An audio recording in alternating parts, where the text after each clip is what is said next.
Hello guys, কি অবস্থা তোমাদের? আশা করি অনেক অনেক ভালো আছো। তোমাদের মাঝে আরেকটা ফাইনালি গেরিনা থেকে টুর্নামেন্টের ব্যবস্থা করে দিয়েছে। বাংলাদেশের যত প্লেয়ার আছে সব প্লেয়ারই খেলতে পারবে এই টুর্নামেন্টটা। এই টুর্নামেন্টটাতে সবাই অংশগ্রহণ করতে পারবা। আমরা মনে করি টুর্নামেন্টটা আবেদন করেই ফেলেছি। তোমরা কে কে আবেদন করোনি এটা কমেন্ট বক্সে বলে যাওয়া। সবাই আবেদনটা করে নিবা। ফ্রিতে টুর্নামেন্ট খেলতে পারবা তোমরা সবাই। এখানে ফ্রিতে টুর্নামেন্ট খেলতে পারলে তোমরা কৃষক আবেদন করবা না। এখানে তোমরা একটা অবশ্যই চান্স নিবা।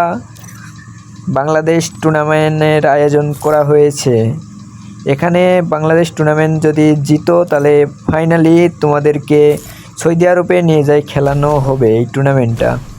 আশা করি কেউ মিস করবা না। এই টুর্নামেন্টটায় সবাই অংশগ্রহণ করবা। আর এইরকম ভিডিও পাওয়ার জন্য বেশি বেশি করে সাবস্ক্রাইব করে দিবা। আশা করি সবাই বুঝতে পেরেছো। বেশি বেশি করে সাবস্ক্রাইব করে দিবা। এরকম আরও নতুন নতুন ভিডিও তোমাদের মাঝে দিতে পারবো। আর অবশ্যই বাংলাদেশ টুর্নামেন্ট থেকে সবাই আবেদন করে নিবা। আর যাদের ভালো গেম পেলে হবে তাদের একটু নামই অন্যরকম হবে। বাংলাদেশ টপ 1 যেরকম ওই রকম তোমাদেরও নাম হতে পারে। তোমরা অবশ্যই আবেদন করে নিবা।